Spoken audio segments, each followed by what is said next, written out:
Samarqand shahrida O'zbekiston Prezidenti Mirziyoyev raisligida Turkiy davlatlar tashkiloti rahbarlari yig'ilishi bo'lib o'tdi. Tashkil etilgan so'zni O'zbekiston Vladimir Norovga beramiz. Assalomu alaykum. Good afternoon, ladies and gentlemen, dear mass media representatives. As you may know, just right now we have concluded the ninth session of the Organization of the Turkic countries. On the outcomes of the summit, we are on the floor. Vladimir Norov, Uzbekistan, for a minute. Hurmatli ommaviy axborot vakillari, avvalo Turkiy davlatlar tashkiloti va uning doirasida o'tkazilgan tadbirlarga e'tiboringiz hamda faol ishtirokingiz uchun har biringizga minnatdorchilik bildirmoqchiman. Sizlarning faoliyatingiz tufayli tashkilotning nufuzi yanada mustahkamlanib, jahon jamiyatining unga bormoqda. So'nggi kunlarda O'zbekiston Turkiy davlatlar tashkilotining turli tadbirlari uchun uchrashuv va muzokaralar maydoniga aylandi. Xalqaro forum, konferensiyalar va uchrashuvlarda ishtirok etish uchun tashrif buyurgan rasmiy xorijiy delegatsiyalar va mehmonlar samimiy kutib olindi. Good afternoon, dear representatives of the mass media. First of all, I would like to express my gratitude to each of you for your attention and related events. Your reports positive of our organization has strengthened and the interest of the world community has increased. And recently, Pakistan has been a platform for the organization of Turkey. Warmly welcome the guest delegations to participate in ministerial and expert meetings and national fora and conferences. The culminating event, of course, was a summit held under the chairmanship of the President of Uzbekistan, which was attended by leaders of the summer countries and observers general of the organization. O'zbekiston Prezidenti muhtaram Shavkat Miramonovich Mirziyoyev raisligida 6 ta a'zo va kuzatuvchi davlatlar rahbarlari, bosh kotib va tuzilmalar rahbarlari ishtirok etgan bugungi sammit yurtimizda tashkilot doirasida bo'lib o'tgan barcha voqealarning mantiqi yakuni bo'ldi. O'zbekiston Prezidenti sammit mehmonlarini qutlagan hamkasblariga qadimiy va hamisha navqiron Samarqandni Turkiy sivilizatsiya poytaxti deb e'lon qilishni qo'llab-quvvatlagani uchun minnatdorchilik bildirdi.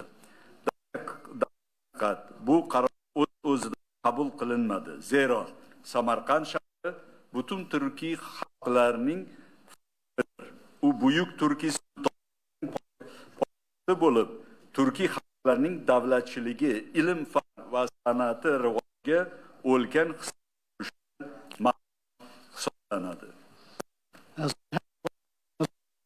The event was today's, and the summit was held on the chairmanship of our respected President, Mr. Shavkat Mirziyoyev, which was attended, have already escorted once again by leaders of the 6 member countries and observers, Secretary General of the organization and the heads of affiliated entities to the organization. Welcome the guests of the summit. The President of Uzbekistan has expressed gratitude to his colleagues for supporting the initiative to declare the ancient and eternally young city of Samarkand the capital of Turkic civilization. Indeed, this decision was taken for a reason. The city of Samarkand is the pride of all Turkic peoples. Being the capital of the great Turkic dynasties, he made a huge contribution to the development of statehood, science, and art of all peoples. Turkiy sivilizatsiyaning yangi davri, umumiy taraqqiyot va farovonlik sari shiori ostida o'tkazilgan sammit Turkiy davlatlar o'rtasidagi amaliy hamkorlik uchun yangi ufqlar va istiqbollarni ochdi. Davlatimiz rahbari ta'kidlaganidek, bu safargi sammitning o'ziga xos jihatlaridan biri shundaki, Turkiy oila ko'p asrlik tariximizda ilk bor yangilangan tashkilotimiz doirasida to'liq yig'ildi. Turkmaniston Xalq maslahati Milliy Kengash raisi hurmatli Gurbanquli Berdimuhamedov va Turkiya prezidenti Recep Tayyip Erdo'g'on janobi oliylarining Turk dunyosining eng oliy ordeni bilan taqdirlanishi sammitning muhim voqeasi bo'ldi. O'zbekiston rahbari ushbu mukofotlar ikki qardosh davlatning xalqlarimiz birligini mustahkamlash yo'lidagi sa'y harakatlariga berilgan yuksak baho ekanini ta'kidladilar. The meeting of leaders of the Organization of Turkic States held under the slogan New Era of Turkic Civilization towards common development and prosperity opened up the new horizons and prospects of practical cooperation between the Turkic countries. As our President has noted, one of the features of this summit is that for the first time in our century's history, the Turkic family has come together at the same table as a part of the renewed unification. The landmark event of the summit was the awarding of the Supreme Order of the Turkic Peace to the chairman of the Cult Maslahati of Milli Gengish of Turkmenistan, the distinguished Gurbanquli Berdimuhamedov, and the President of Turkey, the esteemed Recep Tayyip Erdoğan.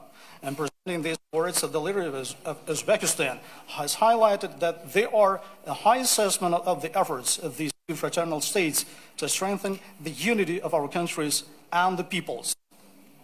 Shu bilan birga tomonlarning yakdillik bilan qabul qilgan qarori asosida o'tgan yili O'zbekiston tomoni tashabbusi bilan ta'sis etilgan Turkiy dunyo birligini ta'minlashga qo'shgan hissasi uchun Alisher Navoiy nomidagi xalqaro mukofot buyuk qirg'iz yozuvchisi, davlat va jamoat arbobi, shuningdek Turkiy xalqlar tarixi va madaniyatini butun dunyoga yoyishda beqiyos hissa qo'shgan betakror shaxs Chingiz Aytmatovga abadiy berildi. Hurmatli matbuot anjumani ishtirokchilari, sammit chog'ida O'zbekiston Respublikasi prezidenti Turkiy davlatlar tashkiloti o'z taraqqiyotining yangi, yanada muhim bosqichiga qadam qo'ymoqda. U hamkorlikning ko'plab ustuvor vazifalarini hal qilish kerak deb aytib o'tdilar. At the same time, by unanimous decision of the parties, the Alisher Navoiy International Prize established last year on the initiative for the unity of the Turkic world was awarded great public figure, a unique personality who made an invaluable contribution to the Turkic history and culture all over the world. Press conference during the summit, the President of Uzbekistan has noted that in the light of the events around us, today's summit has a special historical significance. The organization is a new, even more responsible stage of its development, so it has to solve many priority tasks of the cooperation. Shu nuqtai nazardan mamlakatimiz rahbari tashkilot doirasidagi ko'p qirrali hamkorlikning dolzarb masalalari bo'yicha qator aniq taklif va amal tashabbuslarni ilgari surdi. Avvalo, o'zini ko'paytirish va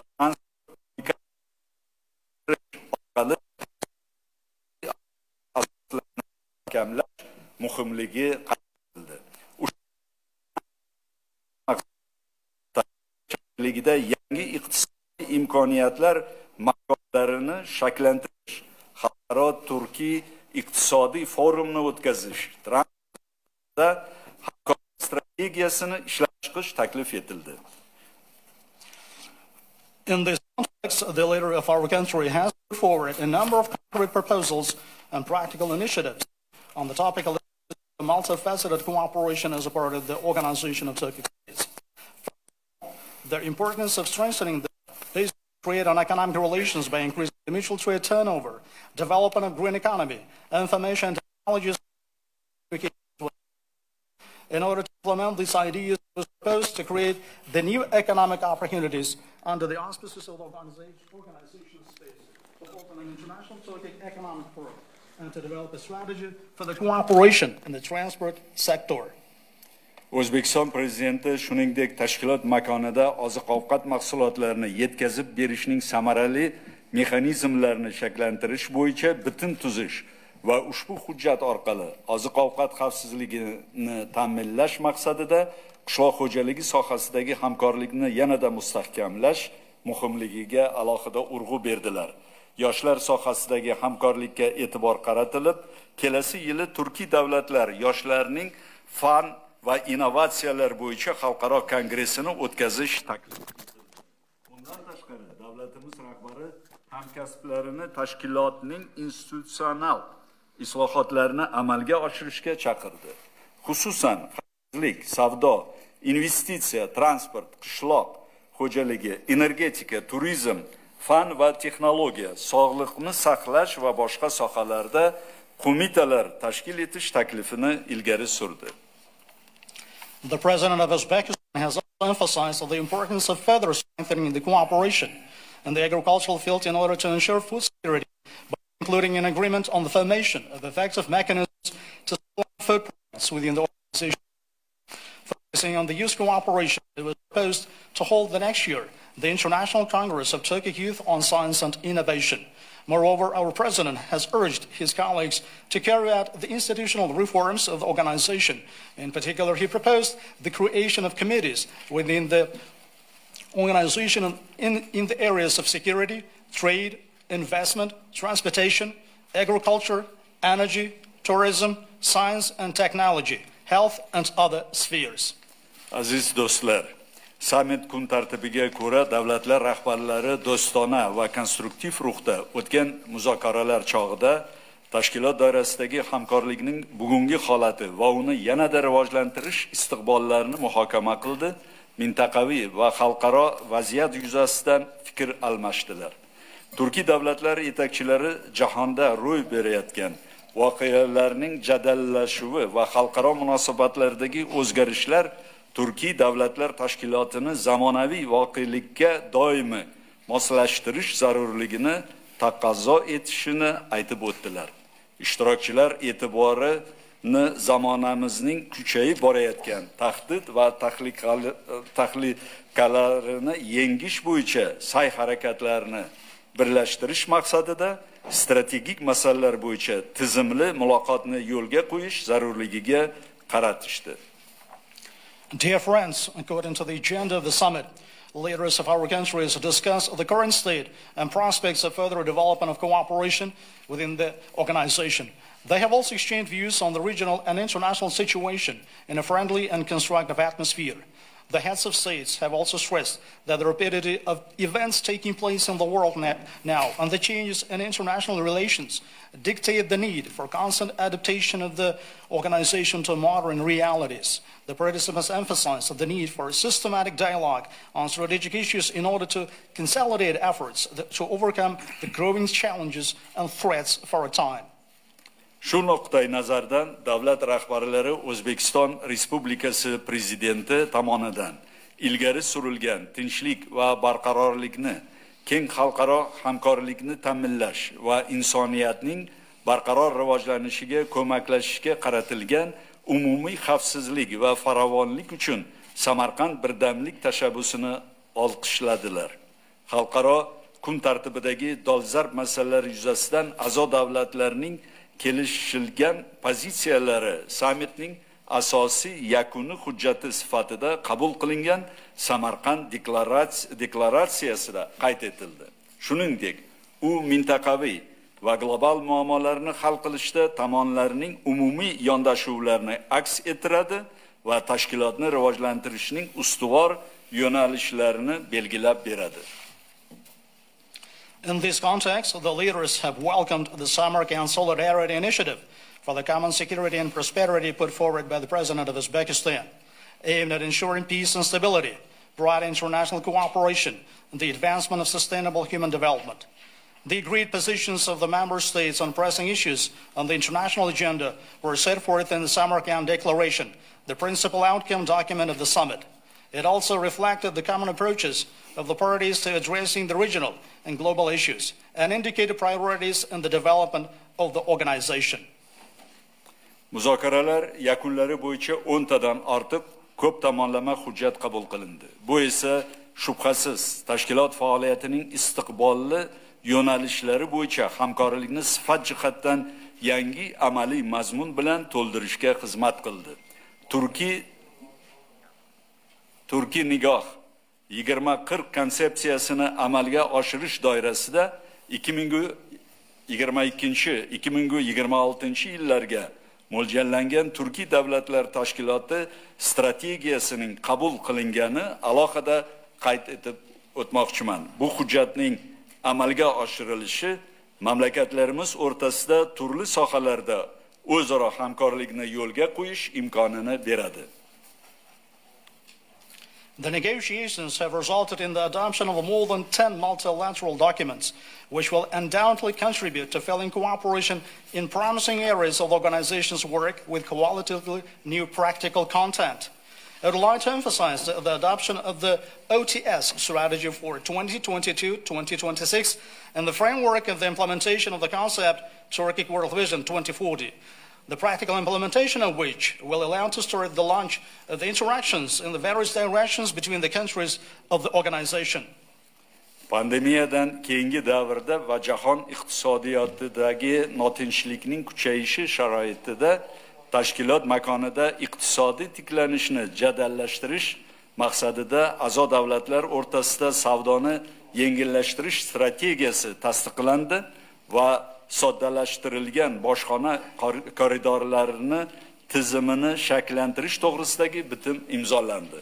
Turkiy investitsiya fondini qisqa muddatlarda tashkil etish to'g'risidagi qaror o'ziga xos bir yutuq bo'ldi deb hech shubhasiz ayta olamiz. Bu tashkilot mamlakatlarning o'rtasidagi o'zaro manfaatli loyiha bo'yicha hamkorlikni yangi bosqichga olib chiqishda va real sektorlarda hamkorlikni rivojlantirishda umumiy kuchli siyosiy huquqiy irodani namoyon etdi. In order to accelerate the economic recovery of the Organization of Turkic States region in the post-pandemic period and under the conditions of increasing turbulence in the world economy, the strategy on trade facilitation among the OTS member states was approved and it was signed. We can say without a doubt that the decision to establish a Turkic investment fund in a short period of time was a special achievement. This has showed a common strong political and legal will to bring the cooperation between the countries of the organization to a new level on a mutually beneficial project and to develop cooperation in real sectors. Bundan tashqari, summit doirasida xalqaro aralash yuk tashishlar to'g'risidagi bitim va transport bog'liqligi dasturi imzolandi. Bu esa transport logistika sohasidagi hamkorlikni yanada chuqurlashtirish uchun yangi imkoniyatlarni yaratadi. Bu esa transport logistika sohasidagi hamkorlikni yanada kuchaytirishga albatta zamin yaratdi. Tashkilot faoliyatini takomillashtirish, uning institutsional asoslarini mustahkamlash maqsadida Naxchivan bitimiga o'zgartirishlar kiritish to'g'risidagi protokol va tashkilotning yangi tahrirdagi ishki qoidalari qabul qilindi. Ular tashkilotimiz faoliyatida tenglik, o'zaro hurmat va barcha qarorlarni konsensus asosida qabul qilish kabi hamkorlikning asosiy qadriyatlariga sodiqligini tasdiqlaydi. In addition, the International Multimodal Freight Agreement and the Transport Connectivity Program were signed within the framework of the summit. The protocol on amendments to the Nakhchivan Agreement and the rules of procedure of the OTS in a new edition were signed in order to improve the activities and strengthen the institutional foundations of the organization. They confirm that the key to the success of our organization shall remain an unwavering commitment to the basic values of our cooperation, such as equality, mutual respect, and consensus-based decision-making. Aziz do'stlar, Samarqand sammiti barqarorlik, xavfsizlik va uzluksiz taraqqiyotni ta'minlash manfaatlari yo'lida ko'p tomonlama hamkorlikni mustahkamlashning yangi yo'nalishlarini belgilash imkonini berdi. Bundan tashqari, sammit Turkiya Respublikasining muvaffaqiyatli raisligini yakunladi va bu davlat rahbarlari tomonidan yuqori baholandi. Raislik O'zbekiston Respublikasiga o'tdi va u albatta samaradorlik va amaliy natijalarga qaratiladi. A'zo davlatlar O'zbekiston prezidentining kelayotgan 2023-yilni Turkiy sivilizatsiyasining yuksalishi yili deb e'lon qilishi to'g'risidagi taklifini bir ovozdan qo'llab-quvvatlashdi. Dear friends, the Samarkand summit helped us to chart the new ways of strengthening the multilateral cooperation to ensure stability, security, and sustainable development. Additionally, the summit concluded the successful presidency of the Republic of Turkey, which was highly commended by the leaders of our countries. The presidency has passed now to the Republic of Uzbekistan, which will be aimed at productivity and practical results. The member states unanimously supported the proposal of the President of Uzbekistan to declare next year as the year of rise of Turkic civilization. O'zbekiston tashkilot xalqaro kun tartibidagi dolzarb masalalarni konstruktiv muhokama qilish, Turkiy dunyoda qardosh xalqlar o'rtasidagi madaniy aloqalar va an'analarni mustahkamlash uchun samarali xalqaro platforma bo'lib xizmat qilishda davom etishi uchun sa'y-harakatlarni izchil amalga oshirib borishini ishontirib aytmoqchiman.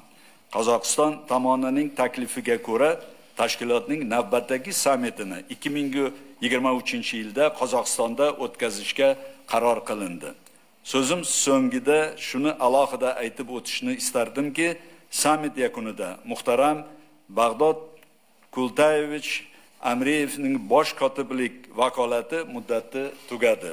Davlat rahbarlari uning Turkiy davlatlar tashkiloti doirasida hamkorlikni mustahkamlashdagi g'ayratli va samarali faoliyati uchun minnatdorchilik bildirdilar. Hurmatli Bag'dod Kultayevichning yangi ishlarida o'z nomimdan ham muvaffaqiyatlar tilab qolaman.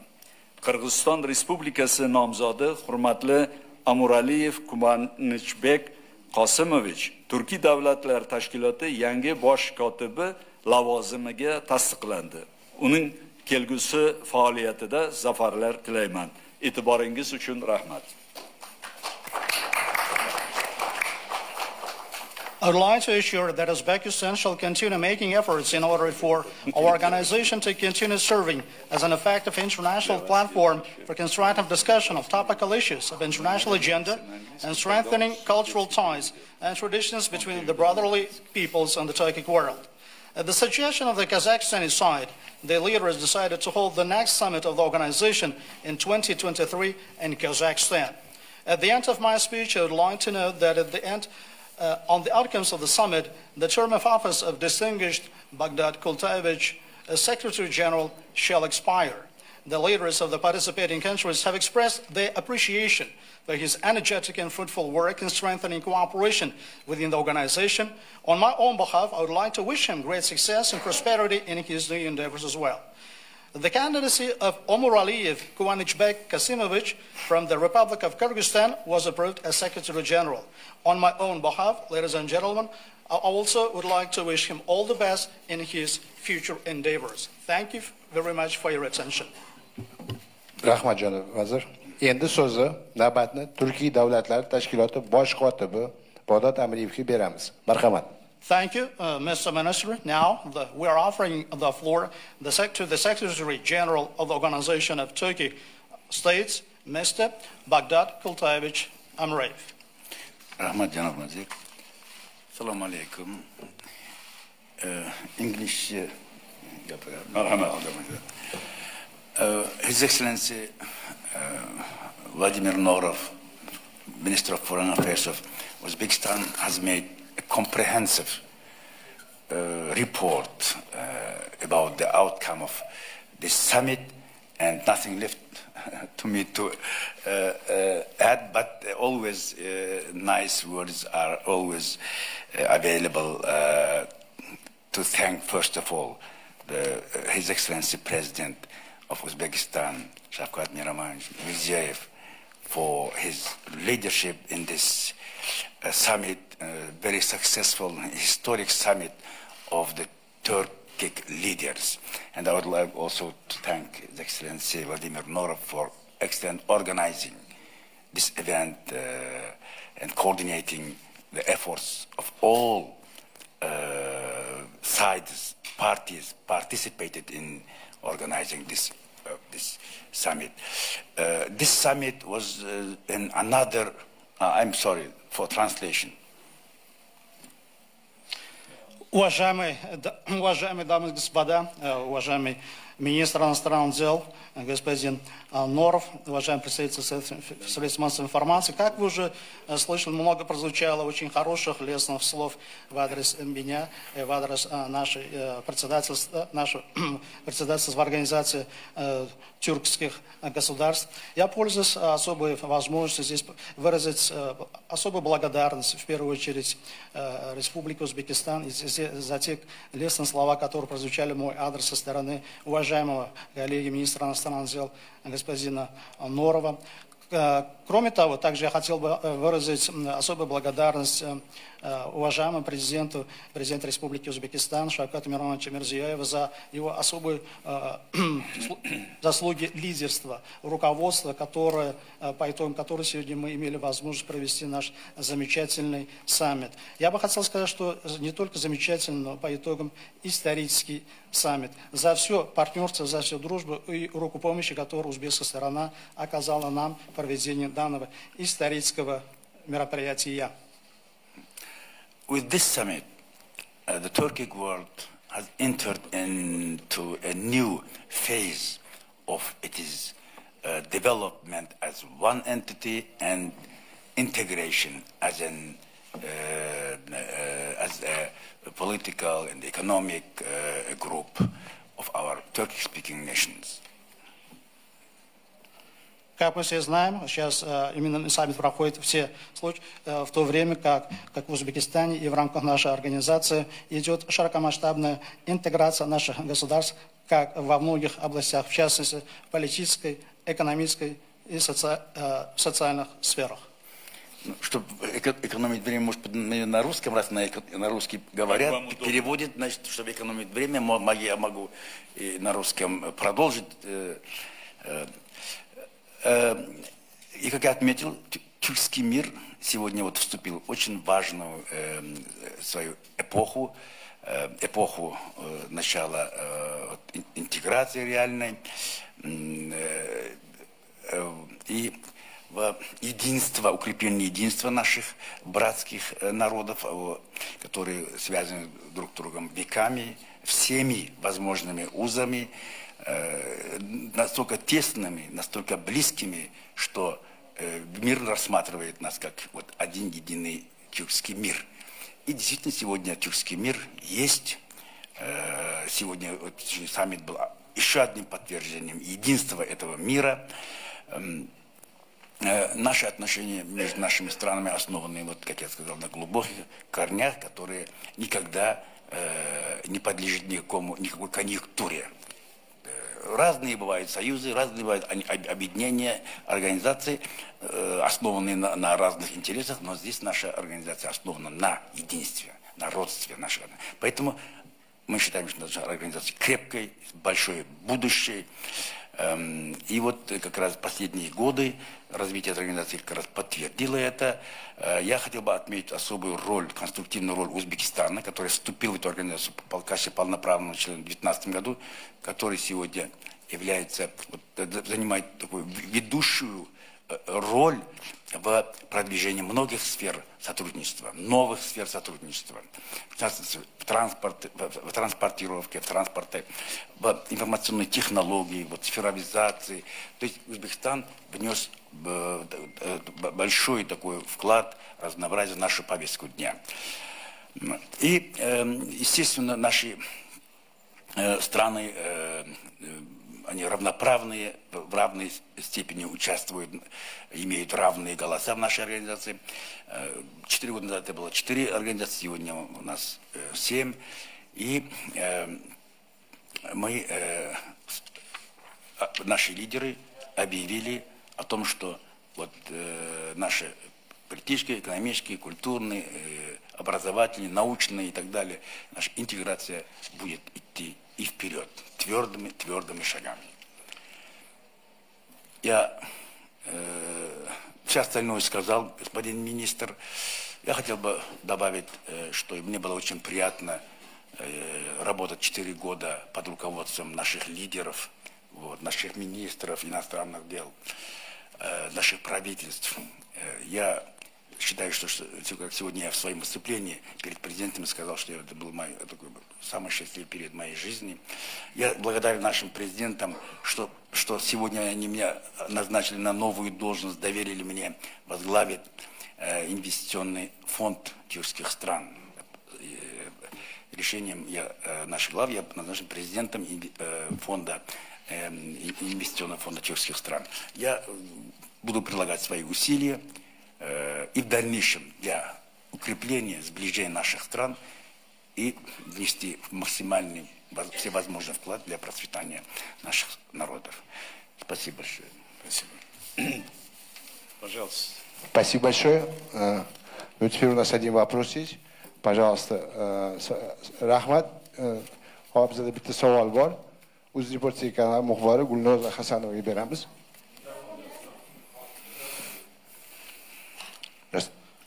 We're here offering the floor to the questions, and we've got just one question. And the reporter from the UZREPORT news agency, please. Ассаламу алейкум. Мой вопрос министру иностранных дел господину Норову. Вы подробно рассказали об итогах саммита ОТГ и отметили, что приняты исторические решения, которые повышают авторитет и роль организации, способствуют расширению многопланового сотрудничества стран региона. В этой связи хотела бы задать вопрос, который в последнее время активно обсуждается экспертными кругами. Был ли сегодня подписан документ о принятии Северного Кипра в качестве государства, наблюдателя при организации? Если да, означает ли это признание статуса Северного Кипра как независимого государства? Спасибо. I'd like to ask the question to the Foreign Minister of Uzbekistan. Mr. Minister, you have thoroughly told about the outcomes of the summit of the Organization of Turkic States. You have underscored that the historical decisions have been adopted, which will serve for the raising the authority and the role of the organization, and they will promote the expansion of the multifaceted cooperation of the countries of the region. In this regard, Mr. Minister, I would like to ask the following question, which is right now being more actively scrutinized among the experts, has today been an separate decision on adopting the Northern Cyprus as a member or the observer country in the organization? If yes, does that mean the recognition of the status of the Northern Cyprus as an independent state? Спасибо за вопрос. Прежде всего хотел бы внести ясность по данному вопросу. Во-первых, по итогам саммита никакого отдельного решения по Северному Кипру не подписывалось. Во-вторых, хотел бы особо отметить, что Узбекистан строго руководствуется общепризнанными принципами и нормами международного права, в особенности в вопросах уважения суверенитета, независимости и территориальной целостности государств. В этой связи о признании Северного Кипра в качестве независимого государства речи быть не может. В-третьих, напоминаю вам, что Северный Кипр уже имеет статус наблюдателя в таких международных организациях, как Организация исламского сотрудничества и Организация экономического сотрудничества. Thank you for your question. First of all, I'd like to clarify this question. First, there is not signed any separate decision on Northern Cyprus at the summit. Second, I would like to emphasize that Uzbekistan strictly complies with universally recognized principles and norms of international law, particularly on the issues of respecting the sovereignty, independence, and territorial integrity of states. And in this regard, the recognition of Northern Cyprus as an independent state is out of the question. Third, let me remind you that the Northern Cyprus has already as an observer state status in the international organizations such as the Organization of Islamic Cooperation and the Economic Cooperation Organization.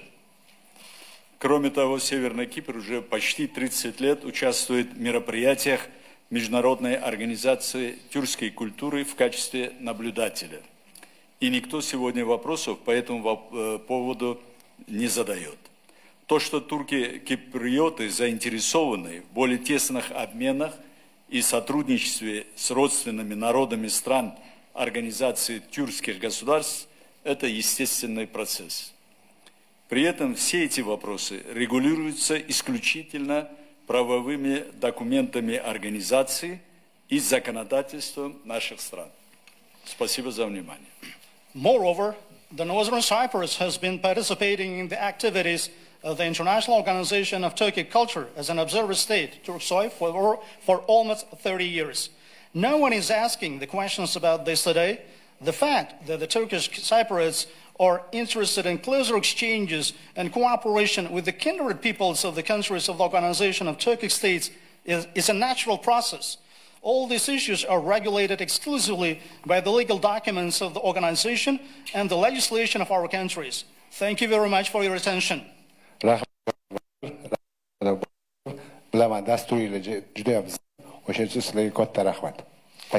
Well, thank you very much for Minister, Mr. Amreev. We know that you have a hectic schedule and the press briefing is over. Thank you.